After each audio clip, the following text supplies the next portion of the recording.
ये अंतरयात्रा सूत्र कहता है, अंतरयात्रा है किसी भी तरह की निर्भरता की व्यर्थता को देखना और अपनी असहायता का सामना करना।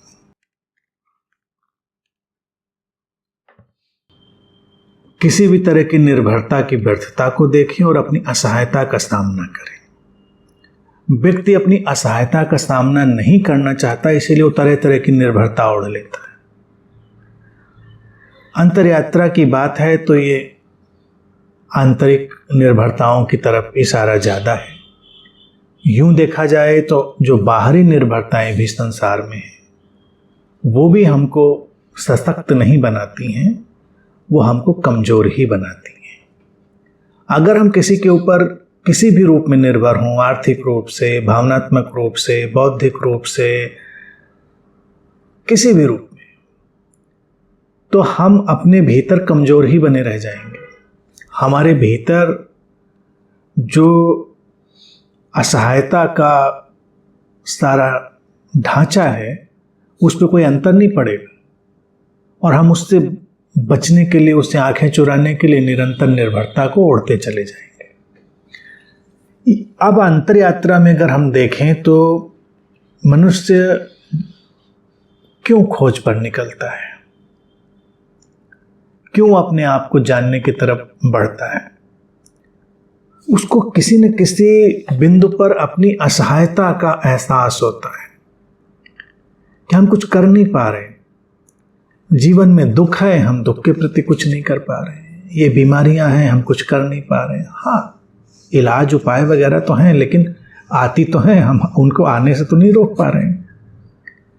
हमारा जीवन का धीरे धीरे क्षय होना, वृद्ध होते चले जाना हम नहीं रोक पा रहे। कितना बाजार भरा पड़ा है इसी बात से कि यौवन कायम रह जाए लोगों का। बाजार में कितने प्रोडक्ट इस चीज़ को लेकर पड़े हुए हैं, कितनी कितनी चीज़ें चलती हैं इस बात को लेकर, क्योंकि व्यक्ति अपने को असहाय अनुभव करता है कि हम कुछ कर ही नहीं पा रहे हैं, हम बढ़ते जा रहे हैं, और वो उस असहायता का सामना नहीं करना चाहता तो वो निर्भर होता चला जाता है, कभी इस थेरेपी में, कभी उस प्रोडक्ट पर, कभी इस चीज़ पर। ये तो एक उदाहरण के लिए बात कह रहा हूँ। जीवन के कितने भी गहरे सत्य हों, जब उनको जानने की तरफ व्यक्ति को बढ़ना है तो मूल बात यही है कि उसको हर तरह की निर्भरता छोड़नी होगी। मनुष्य ने धर्मों का निर्माण किया। धर्मों का निर्माण इसलिए किया कि उसको एक मार्ग मिल सके, उसको सहायता मिल सके। ठीक है, वहां तक उचित है, लेकिन धर्मों के निर्माण के साथ ही एक दूसरी घटना शुरू हो गई कि व्यक्ति धर्मों पर निर्भर होने लगा, और जो धर्मों को चलाने वाले लोग थे, जो उनके नेता थे, जो उसके ठेकेदार थे, वो लोगों को निर्भर बनाने में लग गए। इसीलिए हर धर्म अपनी संख्या बढ़ाना चाहता है। धर्म का अर्थ यहाँ पर आप कल्ट और मजहब से ही लें। संख्या बढ़ाने से वो निर्भरता को बढ़ाना चाहता है।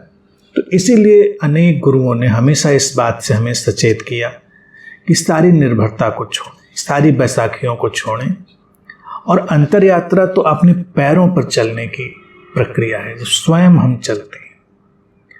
लेकिन स्वयं चलने से पहले जिस चीज से हम बचना चाह रहे हैं वो है हमारी असहायता की अवस्था। तो हम न किसी धर्म पर, न किसी व्यवस्था पर, न किसी विचार पर, न किसी व्यक्ति पर हम निर्भर होने की कोशिश नहीं करते। हाँ, मार्गदर्शन मिलता है, इशारे मिलते हैं, वो सब तो अलग बात है। निर्भर ही होकर बैठ जाएं, वो एक अलग घटना होती है। तो जब हम निर्भरता को धीरे धीरे हटाते हैं तो हम पहला जो उसका मामला होता है वो असहायता का ही होता है। क्या करेंगे, कैसे करेंगे, कैसे चलेंगे, पता नहीं। जैसे किसी व्यक्ति के पैर खराब हों, दुर्घटना हो चुकी हो, चलने में असमर्थता आ गई हो, अब उसको धीरे धीरे ठीक किया गया हो और उसको बैसाखी दी गई हो चलने के लिए, इसके सहारे चलो। और जब चिकित्सक उससे कहता है एक बिंदु पर कि अब तुम बैसाखी छोड़ दो, छोड़कर चलो, और अभी उसको ये पता नहीं चला है कि हमारे पैर इतने सशक्त हुए हैं कि हम चल पाएंगे कि नहीं, तो घबराता है छोड़ने से। उसको लगता है छोड़ देंगे तो चल कैसे पाएंगे। लेकिन फिर जब उससे कहा जाता है छोड़ोगे नहीं तो अपने पैरों पर चलोगे कैसे।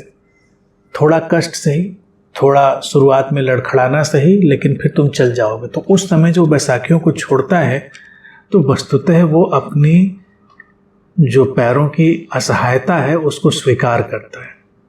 कमज़ोर होंगे, थोड़े लड़खड़ाते होंगे, कोई बात नहीं, लेकिन फिर धीरे धीरे धीरे धीरे उनमें शक्ति आएगी और व्यक्ति चलता चला जाएगा। अगर वो बैसाखी कभी नहीं छोड़ेगा तो हमेशा बैसाखी उसका सहारा बन जाएंगे। मनुष्य ने ईश्वर को भी एक बैसाखी की तरह ही आविष्कार किया। हर बात पर वो निर्भर होना चाहता है। इसलिए जन सामान्य में देखिए जो संस्कृतियां हैं उसमें व्यक्ति हर बात को ऐसे ही लेकर चलता है, वो ईश्वर कराएगा, ईश्वर सब जो चाहेगा, ईश्वर से जो होगा, क्योंकि उसको लगता है चलो कोई और बड़ी सत्ता है करने वाली, तो हम असहाय नहीं हैं, हम हेल्पलेस नहीं हैं। तो अगर हम इस ढंग से चलते रहते हैं तो हम उस चीज़ को देखते ही नहीं कि हमारी चारों तरफ क्या है। अपनी हेल्पलेसनेस को, असहायता को देखना बुरा थोड़ा ही होता है, वो तो पहचानना होता है कि ये है वास्तविकता, तो इसका हम ऐसे निदान कर सकते हैं।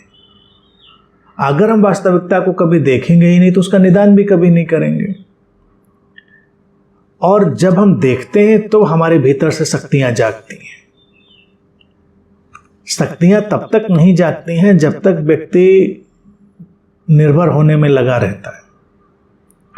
वास्तविक गुरु भी वही होता है जो किसी भी खोजी को, शिष्य को अपने ऊपर निर्भर नहीं बनाता, वो उसको अपने पैरों पर चलना सिखाता है। वो उसके साथ एक गहरे आश्वासन की तरह बस होता है। सहायता करता है गुरु, लेकिन सहायताएं उसकी सारी अदृश्य होती हैं, निर्भर बनाने वाली नहीं होती। जैसे ही कोई गुरु भी अपने ऊपर निर्भर बनाने की कोशिश करता है कि मैं ही करूँगा कल्याण, मैं लाऊंगा ज्ञान, मैं लाऊंगा वो सुंदर समय, अच्छा समय, तो ये सब फिर धोखाधड़ी, अंधविश्वास और तमाम तरह की चीज़ें शुरू हो जाती हैं। अंतर्यात्री जब एक समझ में प्रवेश कर चुका है तो वो उस साहस को भी अपने अंदर देख पाता है जहां पर निर्भरता को त्याग सकता है। कोई जरूरत नहीं, हम अकेले खड़े हो सकते हैं, हम चल सकते हैं, हमको किसी निर्भरता की आवश्यकता नहीं। और ये दोनों बातें साइमल्टेनियस होती हैं, असहायता का सामना और निर्भरता को त्याग देना। अगर गीता में भी देखें तो अर्जुन की जो स्थिति है वो ऐसी ही है। वो अपने को असहाय अनुभव कर रहा है, वो निर्भर होना चाह रहा है किसी ज्ञान पर, किसी धारणा पर, और भाग जाना चाह रहा है। और अपनी असहायता को वो अलग अलग शब्दों में, अलग अलग फिलॉसफी में ढालने की कोशिश कर रहा है। तो कृष्ण का गुरु की तरह क्या वहाँ पर भूमिका आती है, क्या रोल आता है? वो उसको निर्भरताओं से मुक्त करते हैं और उसकी जो ये विषाद की और ये जो परेशानी की, असहायता की अवस्था है कि मैं नहीं तीर चला पाऊंगा, मैं नहीं धनुष उठा पाऊंगा, उसका एहसास कराते हैं, उससे उसका आमना सामना कराते हैं। तो जब वो निर्भरताओं को त्याग कर आमना सामना करता है तब उसके भीतर का वो जो योद्धा है वो प्रकट होता है। उस क्षण वो माध्यम बनता है कि ठीक है, किसी पर निर्भर होने की आवश्यकता नहीं, मैं उस अस्तित्व का ही माध्यम बन जाता हूं। तो ये उस विषाद और अवसाद को और उस असहायता को देखने के कारण ही उसके भीतर उस शक्ति का संचार होता है। तो व्यक्ति को इस बात को कम करके नहीं आंकना चाहिए। असहायता से बचने के जो फेर में व्यक्ति असहाय होता चला जाता है और उसका सामना करने के ढंग से जब वो गुजरता है, उस रास्ते से जाता है, जब सामना करता है तो वो अपने भीतर की असीम शक्ति को जागृत कर लेता है।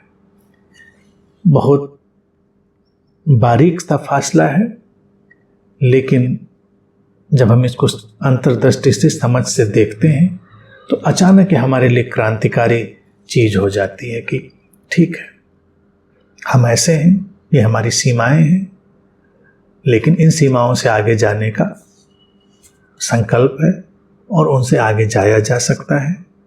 और फिर व्यक्ति धीरे धीरे अपना पथ भी निर्मित करता है और यात्रा को पूरा भी करता है।